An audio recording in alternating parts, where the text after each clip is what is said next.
కథావాణికి స్వాగతం. కథాభిమానులందరికీ నమస్కారం అండి. నేను డాక్టర్ శ్రీమతి కొఠారి వాణి చలపతిరావుని. ఈరోజు మీకు నేను 2వ అధ్యాయం అనే కథను వినిపించబోతున్నాను. నేను రచించి నా స్వరంతో వినిపిస్తున్న ఈ కథ పేరు 2వ అధ్యాయం. జీవితం ఒక పుస్తకం అయితే అందులో ఎన్నో అధ్యాయాలు. ఒక్కో అధ్యాయం ఒక్కో జీవిత పాఠం. ఆ పాఠం జీవితాన్ని కొత్త మలుపులు తిప్పచ్చు. దాంతో సీన్ మారిపోయి అనుకోని భవిష్యత్తు లభ్యం కావచ్చు.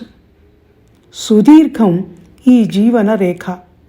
అందుకే కొంతమంది జీవితాలు కావ్యాలో మహాకావ్యాలో అవుతాయి. ఇంతకు ఈ జీవిత పుస్తకాలకు రచయితలు ఎవరు అంటే, నవలో కావ్యము అయితే ఎవరో ఒక రచయిత, స్వీయ జీవిత చరిత్ర అయితే ఎవరికి వారే రచయితలు. ఈ రెండింటిలో అది ఏది అయినా మొదటి అధ్యాయాన్ని మాత్రం తల్లిదండ్రులే రాస్తారు. వాళ్లే పిల్లల జీవితాల్ని వాళ్ళ ఇష్టాయిష్టాలకు అనుగుణంగా నడిపిస్తారు. అందుకే ఊహ తెలిసాక ఎంతోమందిని ఎన్నో అసంతృప్తులు, నిరాశలు, నైరాశ్యాలు, అనివార్య సర్దుబాట్లు ఆ తర్వాతి జీవితాన్నంతా పట్టి పీడిస్తుంటాయి. అలా కాకముందే మేల్కొనగలిగిన వాళ్ళు మిగిలిన పుస్తకాన్నైనా వాళ్ళ గురించి వాళ్ళు రాసుకోగలుగుతారు. నా పేరు నందిని. మా ఇంట్లో అప్పుడు నేను కాక రాకేష్. మేము ఒక చెట్టు కొమ్మలం, ఒక తీగే పువ్వులం, ఒక గూటి దివ్వెలం. ఒక్క మాటలో చెప్పాలంటే ఒకే తల్లి పిల్లలం. ఒకింట్లో పుట్టి పెరిగిన వాళ్ళం కనుక ఆ ఇంటి వాతావరణం, పెంపకం, ప్రభావం, కన్నవారి భావాల, అభిప్రాయాల, అలవాట్ల వృద్ధుడు మా ఇద్దరి మీద భిన్న విభిన్నంగా ఉన్నాయి. అది సహజం కదా. డాక్టర్ కొడుకు డాక్టరు, యాక్టర్ కొడుకు యాక్టరు అవుతాడన్న సహజోక్తి నిజమవటంలో ఆశ్చర్యం ఉంది. చుట్టూ ఉన్న వాతావరణ ప్రభావం అది. ఒక వేద పండితుడి ఇంట నిత్యం వేదమంత్రాలు వింటూ పెరిగిన పిల్లలు వేద పండితులు కాకపోయినా కనీసం వేద వినికిడి జ్ఞానమైనా వాళ్లలో ఉండకుండా ఎలా ఉంటుంది? తాగి తందనాలాడుతూ అస్తమానం బూతులు తిట్టుకునే ఇంట పుట్టిన పిల్లలకు అవి బూతులు అన్న స్పృహ కూడా ఉండదు. అదే తమ భాష అనుకుంటారు. నా ఈ మాటల భావం ఏమిటంటే, పిల్లల జీవిత కథలలోని బాల్య యవ్వన దశలకు చెందిన మొదటి అధ్యాయానికి రచయితలు తల్లిదండ్రులే అని చెప్పటానికి. బెడ్రూమ్ కిటికీ దగ్గర కూర్చొని బయట మినీ గార్డెన్లో కనిపిస్తున్న పచ్చటి ఆకులను, రంగురంగుల పూలను, వాటి మీదుగా ఎగురుతున్న తుమ్మెదలను, అందమైన సీతాకోక చిలుకలను కళ్ళు విప్పార్చుకొని చూస్తున్నాను. పచ్చటి ఆకులు వాటి జీవితంలోని పచ్చదనాన్ని చాటి చెప్తున్నట్టు చిరుగాలికి ఆనందంతో తలలూపుతున్నాయి. సప్తవర్ణాలతో శోభిస్తున్న పూలు రంగులమయమైన మా జీవితాల్లోని అందాలను చూడమన్నట్టుగా ఆనందాల చిరునవ్వులను వెదజల్లుతున్నాయి. చుక్కల డిజైన్ ఉన్న కోక కట్టుకున్న సీతాకోక చిలుకలు అందమే ఆనందం, ఆనందమే జీవిత మకరందం అన్నట్టు హాయిగా రెక్కలల్లార్చుతూ పూలపాలలతో ఆటలాడుకుంటున్నట్టు ఉన్నాయి. తుమ్మెదలు మాత్రం ఝూంకారం చేస్తూ పూలలోని తేనెను గ్రోలటానికి పువ్వు మీద వాలుతున్నాయి. అవన్నీ చూస్తూ నిల్చున్న నా మనసును ఒక్కసారిగా ఆలోచనలు చుట్టుముట్టాయి. ఎంత అందమైనది, ఆనందమయమైనది ఈ ప్రకృతి. ప్రకృతిలోని కీటకాలు, పక్షులు కూడా ఎంత స్వేచ్ఛగా, హాయిగా సంచరిస్తున్నాయి. వాటిలో వివక్షత లేదు. అణిచివేయబడిన, అణిచేసిన జాతి అంటూ 2 రకాలు లేవు. బానిస బ్రతుకులు, హక్కుల పోరాటాలు లేవు. జగమంతా మాదే అన్నట్టు ఎంత స్వేచ్ఛగా ఎటంటే అటు తిరుగుతున్నాయి. వాటిని శాసించేవాళ్ళు లేరు. కానీ నాకున్నారు. నాలాంటి ఎంతోమంది అమ్మాయిలకు అమ్మానాన్నలు, భార్యలకు భర్తలు ఉన్నారు. అనుకుంటుంటే నా కౌమారం గుర్తుకొచ్చింది నాకు. నందిని, అలా మగరాయిల్లా గెంతుతూ ఆడుకోవద్దు, లోపలికొచ్చి కూర్చుని ఆడుకో. నందిని, అలా పగలబడి పక్పక నవ్వొద్దు, ఆడపిల్ల నవ్వితే పళ్ళు చిగుళ్ళు కనపడకూడదు. ఇవన్నీ మా అమ్మ ఆ రోజుల్లో నాకు నేర్పించిన నిత్య పాఠాలు. నందిని, మగపిల్లలు ఉన్నారు ఇక్కడ, లోపలికి వెళ్ళు. 10వ క్లాస్ వరకు చదివావు, చదివింది చాలు. పెళ్లి చేసుకొని అత్తారింట్లో వంట వార్పు చూసుకోవలసిన ఆడపిల్లవు, ఇంకా నీకు చదివేందుకు? నందిని, పెళ్లి పిల్లాడు నచ్చలేదు అన్నావట, నీ బోడి ఇష్టాలు ఎవరికి కావాలే? పెద్దవాళ్ళం మేమున్నాంగా అన్నీ చూడటానికి. ఇవి నా తండ్రి నాకు అప్పుడప్పుడు వినిపించే ఆదేశాలు, ఆజ్ఞాపించే ఆజ్ఞలు.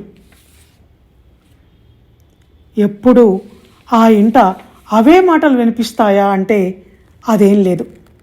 ఆడా మగలను బట్టి మాటలు మారిపోతూ ఉంటాయి. అరే రాకేష్, ఆడదానిలా జుట్టేంట్రా అలా పెంచుకున్నావు, వెళ్ళి కటింగ్ చేయించుకోపో. ఆడపిల్లల అస్తమానం అలా ఇంట్లో కూర్చోకుండా కాస్త తలెత్తుకుని మగపిల్లాళ్ళ బయట తిరిగిరా. ఫస్ట్ క్లాస్లో పాస్ కావాలి నువ్వు. ఇంజనీర్వి కాకపోతే మంచి ఉద్యోగం ఎలా వస్తుంది? ఉద్యోగం పురుష లక్షణం అన్నారు. ఈ మాటలు నిత్యం అన్నయ్యను ఉద్దేశించి అనేది నాన్న అనుకుంటే పొరపాటు. అలా అనేది అమ్మ. నాన్న అన్నయ్యను అనేది పుత్రరత్నం, వంశోద్ధారకుడు, మగమహారాజు అని. నాన్న ఒక పెద్ద మగమహారాజు కనుక అన్నయ్యను అలాగే తయారు చేశాడు. మీసం మెలేయటం, గడ్డం నిమురుకోవటం, అమ్మను కించపరుస్తూ మాట్లాడి ఆడవాళ్లను ఎలా అణిచి ఉంచాలో నేర్పటం అన్నీ వాడి చిరుతప్రాయంలోనే నేర్పించాడు. కోడలు బుద్ధిమంతురాలు, పనిమంతురాలు కావాలి అన్న సంప్రదాయ స్త్రీ సూత్రాన్ని అనుసరించి మేకపిల్ల లాంటి అతి వినయవంతురాల్ని తెచ్చి మెడలు వంచమని అన్నయ్య చేతిలో తన మెడలో 3 ముళ్ళు వేయించాడు. ఆనాటి నుంచి బలికి సిద్ధంగా ఉన్న కట్టుకొయ్యకు కట్టేసిన మేకపిల్లల వదిన తల వంచుకొనే బతుకుతోంది నాకు తోడుగా. మనసు మరీ చిత్రహింసలకు గురైనప్పుడు నేను వదిన 2 మేకల్లా మే మే అని మాట్లాడుకుంటూ ఉంటాం, కష్టాలు కలబోసుకుంటూ. ఇంతలో వెనక నుంచి ఏం చేస్తున్నావు అంటూ అధికారం సింహగర్జన చేస్తున్నట్టు మా వారి గొంతు. వెనక్కి తిరిగి చూశాను. ద్వారబంధం అంత ఎత్తు, దాని వెడల్పంతటి లావుతో ఓ భారీ కాయం, నాకు రోజు చూసి చూసి అలవాటైన ఆకారం నిల్చొని ఉంది. రాత్రికి డిన్నర్కి 4 ఫ్రెండ్స్ వస్తున్నారు. ఆజ్ఞ ఆ గొంతులో. 4 తాగుబోతులు వస్తున్నారు. అర్థమైంది నాకు. గాజు గ్లాసుల గలగలల శబ్దాలు, విస్కీ కంపు, సిగరెట్ పొగవాసన, మందు మెదడుకు ఎక్కిపోయాక పెద్ద పెద్ద గొంతులతో అరుపులు, కేకలు, వాద ప్రతివాదాలు, వీటన్నింటితో ఇల్లు దద్దరిల్లిపోతుంది. ఇరుగు పరుగులు వింటారేమోనన్న భయం నాకొక్కదానికే. పగలంతా కోటు వేసుకొని టై కట్టుకొని వైట్ కాలర్ జాబుకు వెళ్ళే నా కట్టుకున్న మొగుడు రాత్రి కాగానే రూపం మార్చేసి కట్టు తెంచుకున్న గిత్తల గంతులేయటం భరించ శక్యం కాకుండా ఉంది నాకు అని అనుకుంటూ ఉండగా సెల్ ఫోన్ మోగింది. చూస్తే అమ్మ కాల్. అమ్మంటే ఆ పేరు చూస్తే నాకెందుకో నాకే తెలియని ఏదో అంతర్గత కోపం. అందుకే అయిష్టంగానే గ్రీన్ బటన్ నొక్కాను. ఏం చేస్తున్నావే? అది అమ్మ గొంతు. చెప్పు అన్నాను నేను పొడిగా. ఎప్పుడు ఫోన్ చేసినా అలా అంటి ముట్టనట్టు మాట్లాడతావేంటి? అమ్మ ఫోను అన్న ఆప్యాయతే కనిపించదు నీ మాటల్లో. నిష్ఠూరం ధ్వనించింది అమ్మ మాటల్లో. కానీ నేను ఆ మాటల్ని పట్టించుకోలేదు. అమ్మా, నాకు ఈ జీవితం నచ్చటం లేదు అన్నాను ఖచ్చితత్వంతో. అమ్మ ఆశ్చర్యపోతుందని నాకు తెలుసు. పోయింది. ఏమైంది నీకు? ఆఫీసర్ మొగుడు, బోలెడి సంపాదన, పెద్ద ఇల్లు, కారు, నౌకర్లు, చాకర్లు, అంటూ చెప్పుకోపోతోంది. మధ్యలో ఆ మాటల్ని కట్ చేస్తూ, అదేనా ఇక జీవితం అంటే? అయినా అవన్నీ మీరు నా కోసం ఏరి కోరి తెచ్చిన మీ అల్లుడివి, నా మొగుడివి, నావి కాదు. నాకంటూ చెప్పుకోవటానికి ఏముందో చెప్పు అన్నాను. నీ మాటలు నాకు అర్థం కావటం లేదు. నీకైనా అర్థమవుతున్నాయా నువ్వేమంటున్నావో అంది అమ్మ. నీకు అర్థం కాదులే, ఫోన్ పెట్టేయ్ అంటూ లేచి వంటింట్లోకి వెళ్ళాను వంట చేయటానికి. ఆ ఇంట్లోని పూల తోట, అందులోని పచ్చటి ఆకులను, రంగురంగుల పూలను, పక్షులను, కీటకాలను చూస్తూ కాలం గడపటం, పుస్తకాలు చదవటం, యూట్యూబ్లో నా అభిరుచికి తగిన ఆడియోలు వినటం, వీడియోలు చూడటం, వీటితోనే నా కాలక్షేపం. ఆ రోజు వదిన ఫోన్ చేసింది. ఏం చేస్తున్నావు నందిని అంటూ.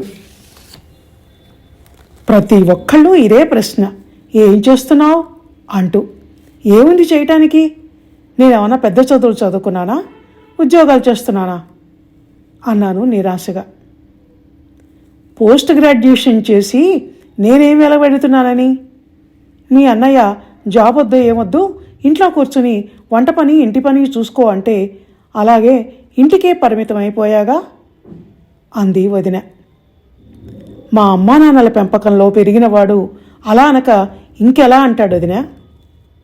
కానీ నువ్వు నీ అభిప్రాయాలను, ఇష్టాయిష్టాలను, నిర్ణయాలను ధైర్యం చేసి చెప్పావు కదా అన్నాను. ఏమో నందిని, ఎవరిని ఎదిరించి మాట్లాడటం మొదటి నుంచి అలవాట్లేదు నాకు. మా అమ్మ ఎంత చదువుకున్నా ఆడపిల్లలు అణిగిమణిగి ఉండాలి అని చెప్పేది.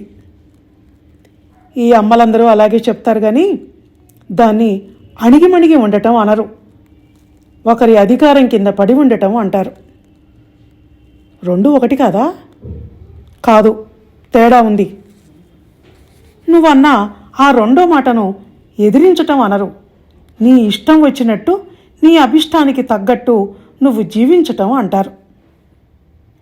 బ్రతకటానికి, జీవించటానికి చాలా వ్యత్యాసం ఉంది అన్నాను నేను.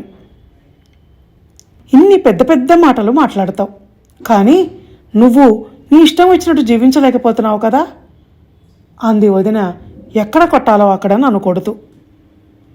మంచి ప్రశ్న వేశావు. రోజుకి 10 సార్లైనా నాకు నేను వేసుకునే ప్రశ్న ఇది. నా జీవిత పుస్తకంలోని మొదటి అధ్యాయాన్ని మా అమ్మా నాన్నలు రాశారు. అది నాకు ప్రమేయం లేకుండా జరిగిపోయింది. రెండో అధ్యాయాన్నైనా నా అంతటి నేను ప్రారంభించాలని అనుకుంటున్నాను వదినా. ఇప్పుడా? అంటే సెకండ్ ఇన్నింగ్సా అంది వదిన నవ్వుతూ. అలాగే అనుకో. ఈ అధ్యాయంలో ఏముండబోతుందో నేను తెలుసుకోవచ్చా? నాకు చదువు అంటే ఇష్టం. పెళ్ళై 5 ఏళ్ళు అయిందనే కానీ నా వయసు ఎంతని? 23. ఇంట్లో రొటీన్ లైఫ్ గడిపి గడిపి నాకు విసుగు వచ్చేస్తోంది. నేను నా కోసం గాక ఎవరి కోసమో బతుకుతున్నట్టు అనిపిస్తోంది.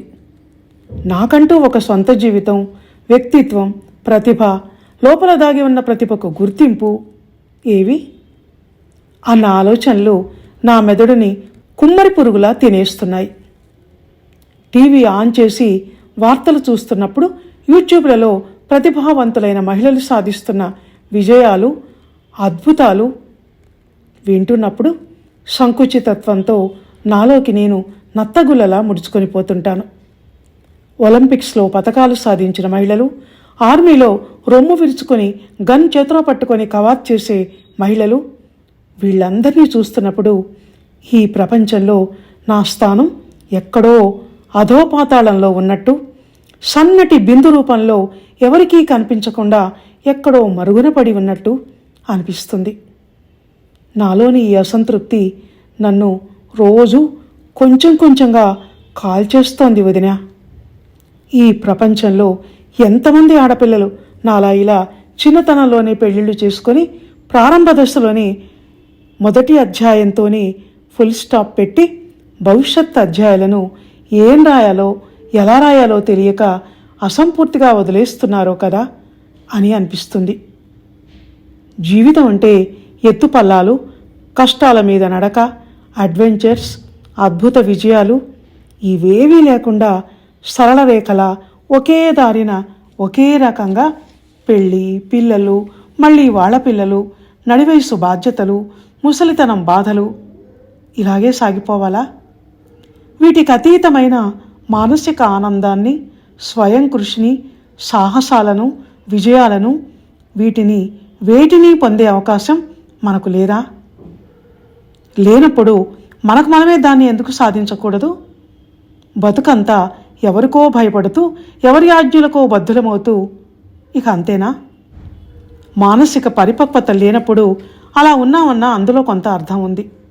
మన మనసు ఎరిగి అది నాకు ఇది కావాలి, నేను ఇలా ఉండాలని అనుకుంటున్నాను అని అడుగుతున్నప్పుడైనా దాని కోరికను మనం పట్టించుకోకుంటే ఎలా? అది మన మనసు మాట కదా అంటూ అవతల వదిన ఉందని కూడా మర్చిపోయి నాలో నేను నన్ను సైతం మర్చిపోయి మాట్లాడటం మొదలుపెట్టాను. వదిన సైతం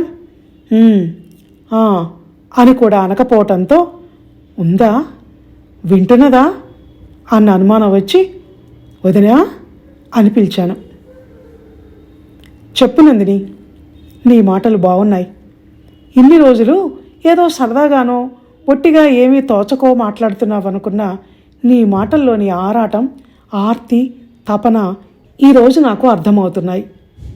నీ స్త్రీ హృదయాన్ని నాలోని స్త్రీ ఇన్నాళ్లకు సరిగా అర్థం చేసుకోగలుగుతోంది. నిన్ను గురించి అత్తయ్య గారు అడపాదడపా చెప్పే మాటల్లోని అసలు నిజం ఇప్పుడు నాకు అర్థమవుతోంది అంది వదిన సీరియస్గా మాట్లాడుతూ. ఏంటది అన్నాను నేను, వదిన ఏం చెబుతుందోనని చెవులు విప్పార్చి వినటానికి సిద్ధమవుతూ. అత్తయ్య గారి మాటల్లోనే చెప్పనా? వదిన సన్నగా నవ్విన శబ్దం. అన్నాను నేను. నందిని చిన్నప్పటి నుంచి అంతే, ఆడపిల్లనే కానీ అన్ని మొగరాయుడు వేషాలే దానికి. జులాజికల్ పార్క్కి తీసుకెళ్తే గుర్రం స్వారీ చేస్తానని గొడవ పెట్టేది. అందరూ ఆడపిల్లల్లా నేను మామూలు చదువులు చదువుకొని మామూలు ఉద్యోగాలు చేయను, ఆడవాళ్ళనగానే ఇక టీచరు లేక ఆఫీసులో క్లర్కు ఇవేనా, ఏ పోలీస్ డిపార్ట్మెంట్లోనో సైన్యంలోనో పనిచేస్తాను అనేది. ఆకాశంలో ఎగురుతున్న విమానాన్ని చూపించి అబ్బా ఆ ఫ్లైట్ నడుపుతున్న పైలట్ తెలివితేటల్ని ఎంతగా మెచ్చుకున్నా తక్కువే కదా. మేధస్సు ఉన్న మనిషి పుట్టాక చేస్తే అలాంటి జాబులు చేయాలి. 1,00,000 మందిలో మనం ఒకళ్ళమైతే ఏం థ్రిల్ ఉంటుంది లైఫ్లో అనేది అంటున్న వదిన మాటలకు మధ్యలో అంతరాయం కలిగిస్తూ, అలాంటి నందిని ఆ తర్వాత పెళ్లి చేసుకొని ఒక సాదాసీదా ఇల్లాలు అయింది. జీవితంలో 5 ఏళ్లు వృధా అయిపోయాయి. కోరుకున్నది అస్సలు లేకపోవటం కన్నా ఆలస్యంగా పొందటం కొంతైనా నయం కదా. ఇక విజృంభిస్తాను. ఈ గానకెద్దు జీవితాన్ని ఇక నేను గడపలేను. I will do something special. ఏదో చేయాలి, నేనేంటో నేను నిరూపించుకోవాలి. ఇంకా ఇప్పటికీ ఆడదంటే వంటింటి కుందేలు, పక్క మీది భోగవస్తువు అనుకునే వాళ్లకు స్త్రీ శక్తిని ఇప్పటికే చాలామంది నిరూపించారు. కాకుంటే వాళ్ళు తమ లక్ష్యానికి కుటుంబ సభ్యుల ప్రోత్సాహం, సహకారం తోడు కావటంతో పైకి ఎదగగలిగారు. నేను ఎవరి ప్రోత్సాహం లేకుండా నన్ను నేనే ప్రోత్సహించుకుంటూ నా మేధస్సుకు నేనే పరీక్షలు పెట్టుకుంటూ వెళ్ళిపోతాను, ముందుకు సాగిపోతాను. నా జీవితంలోని 2వ అధ్యాయాన్ని ఈ రోజు నుంచి నేనే మొదలుపెట్టి రాసుకుంటూ పోతాను. నా ఎదుగుదల ఎంతోమంది ఇల్లాళ్లకు ప్రేరణ కావాలి అని నేను దృఢనిశ్చయంతో అంటుంటే వదిన అంది, రేపు ఎవరికో ప్రేరణ కావటం ఏమో కానీ ఇప్పుడు నాకు మాత్రం నా ఒంట్లోని వేడి రక్తం ఉరకలు వేసేటంతటి ఉత్సాహాన్ని, ప్రేరణను ఇస్తున్నావు. నువ్వు కూడా నిన్నెవరూ ప్రోత్సహించటం లేదని అనుకోకు నందిని. నీకు నేనున్నాను. నీ ఫ్యూచర్ ప్లాన్స్లో నా సలహాలు, సూచనలు తప్పక లభిస్తాయని మర్చిపోకు. నేనెలాగో ఎక్కడ వేసిన గొంగళి అక్కడ అన్నట్టు ఉండిపోవాల్సిందే. నువ్వైనా ఎందుకలా అంటున్నావు వదిన? నీకంటే పిల్లా పీచు లేరు. నాకు ఒక పాప. నేను బయటికి వెళితే దాన్ని ఎవరు చూసుకుంటారు అంది వదిన. అదిగో మళ్ళీ ఒక మామూలు స్త్రీలా సగటు ఇల్లాల్లా మాట్లాడుతున్నావు. స్త్రీ జీవితంలో ఉన్నత శిఖరాలను అధిరోహించటం అంటే అర్థం ప్రకృతి ధర్మాన్ని వద్దని అనుకొని కాదు కదా. వీరనారి ఝాన్సీ లక్ష్మీబాయి పసిబిడ్డను వీపుకు కట్టుకొని చేతిలో కత్తి పట్టుకొని గుర్రం మీద స్వారీ చేస్తూ యుద్ధరంగంలోకి ఉరికింది. ఆ రోజుల్లోనే నారీశక్తి అంతగా కదం తొక్కినప్పుడు ఇక కాలం ఇంత అడ్వాన్స్ అయినా ఇప్పుడు కూడా ఈ రోజుల్లో కూడా మన శక్తియుక్తులు ఎందుకు పనిచేయవు? బేషుగ్గా పనిచేస్తాయి. ఇప్పుడు నువ్వు చేయాల్సిందల్లా ఒక్కటే, కొంచెం మా అన్నయ్య బ్రెయిన్ వాష్ చేయటం. మా వారి విషయంలో నేను అదే పనిలో ఉంటాను అన్నాను నవ్వుతూ. అవునా, అలా అంటావా? అయితే సరే అంది వదిన. ఇప్పుడు ఆ స్వరంలో వచ్చిన మార్పు నాకు స్పష్టంగా కనిపిస్తోంది. ఇదండి 2వ అధ్యాయం కథ. విన్నారు కదా. ఈ కథ కనుక మీకు నచ్చినట్టయితే లైక్ చేయండి, షేర్ చేయండి, కామెంట్ చేయండి. ధన్యవాదాలు.